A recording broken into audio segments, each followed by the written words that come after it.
Before we went to break, we talked about the system of what they have to do here to get anything past these progressives. They have to bribe, they have to indoctrinate. But if these still don't work, well, then they have to get nasty. They're going to silence you. Well, that couldn't be happening, right? Certainly not within their own party, right? The senator has spoken for 10 minutes. I wonder if I could ask unanimous consent for just an additional moment. In my capacity as senator from Minnesota, I object. Really? Oh, okay. I just saw, I've been around here 20-some years. First time I've ever seen a member denied an extra minute or two to finish his remarks. And I must say that I don't know what's happening here in this body, but I think it's wrong. It is wrong. I know Joe Lieberman, and I don't always agree with him. In fact, I sometimes vehemently disagree with him, but he is a decent man. When he said, "Oh, really?" he was stunned. I don't agree much with anything of John McCain, but I do believe he's a man of honor. He, too, is stunned. John McCain and Joe Lieberman. John McCain steps up and says, "I don't know what's happening in this chamber." Oh, John, why don't you stop idolizing Theodore Roosevelt and read what Theodore Roosevelt wanted to do, followed by Woodrow Wilson? I blame you. I blame Joe Lieberman. I blame Al Franken. I blame all those who had stood by while they watched the Constitution being shredded. I blame you for what is going on in that chamber, because anyone who swears to uphold and defend the Constitution should know its history and the history of the early 20th century progressives. Instead, these progressives and the Republicans and the Democratic Party have decided to embrace, encourage, and in many ways become part of it. The progressive movement is not an American constitutional ideology. It is more akin to early Italian fascism than to the Founding Fathers. And for anybody who wants to say, "Oh, there he goes again, calling progressives fascist," let's remember history. Put it in the history context. Charles Beard in the New Republic wrote, "Beyond question, an amazing experiment is being made here, an experiment in reconciling individualism and socialism, politics and technology. It would be a mistake to allow the feeling aroused by contemplating the harsh deeds and extravagant assertions that have accompanied the fascist process. It is the philosophy that the ends justify the means, and the elites can make a better choice than the individual. That it is that the antithesis of what James Madison and George Washington and Ben Franklin fought and lived their entire life for." Now, I want to show you the politics of destruction.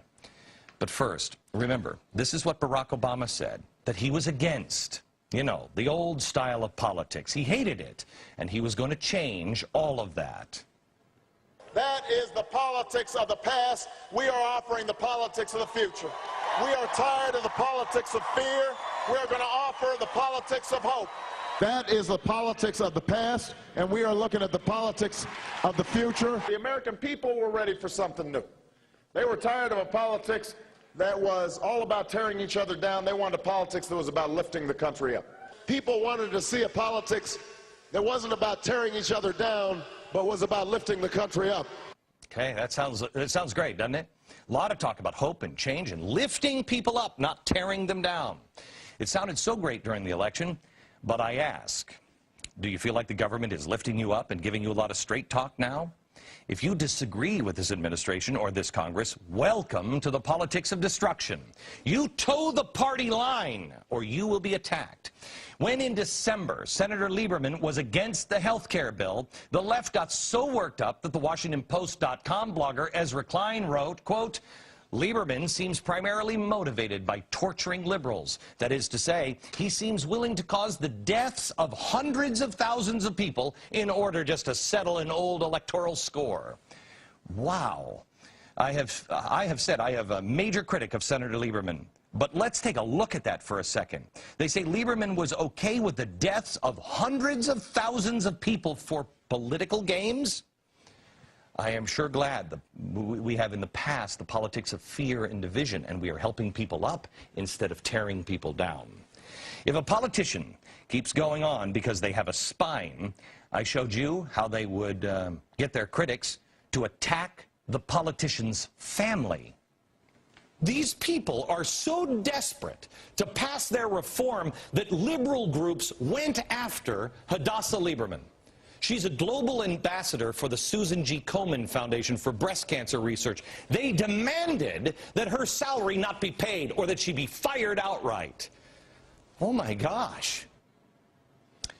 Liberal blogger Jane Hamisher, she attacked the wife of Senator Lieberman, attacked her charity work. Charity, because Jane didn't like the way the senator was leaning on health care. Again, Jane, I'm glad we moved past the politics of division.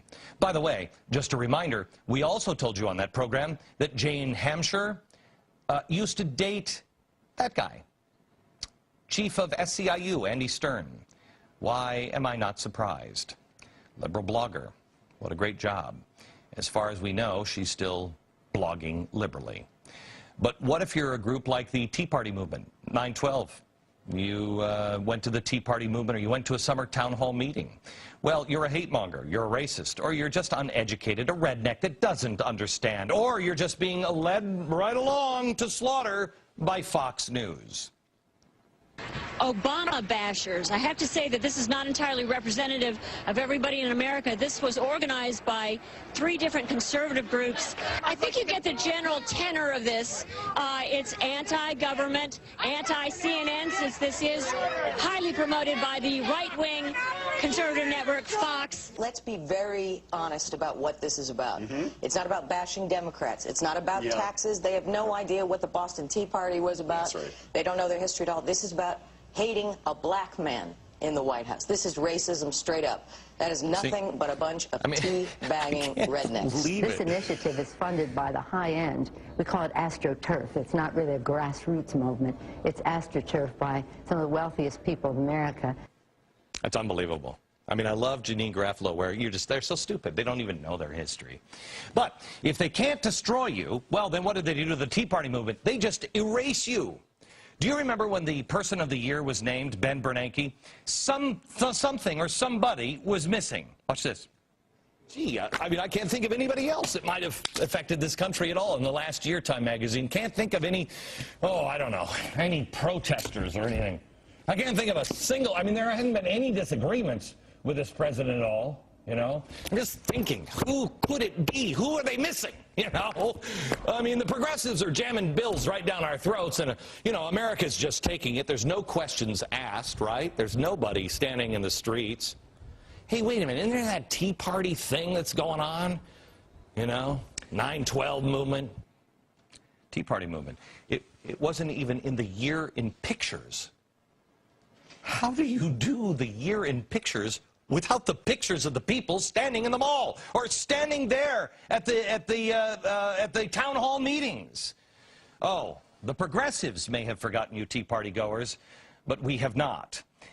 They use these tactics to buy time.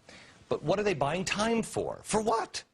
The fundamental transformation of America, the progressive dream that began over 100 years ago. They need the structure to control every aspect of your life, and they are just about finishing building it.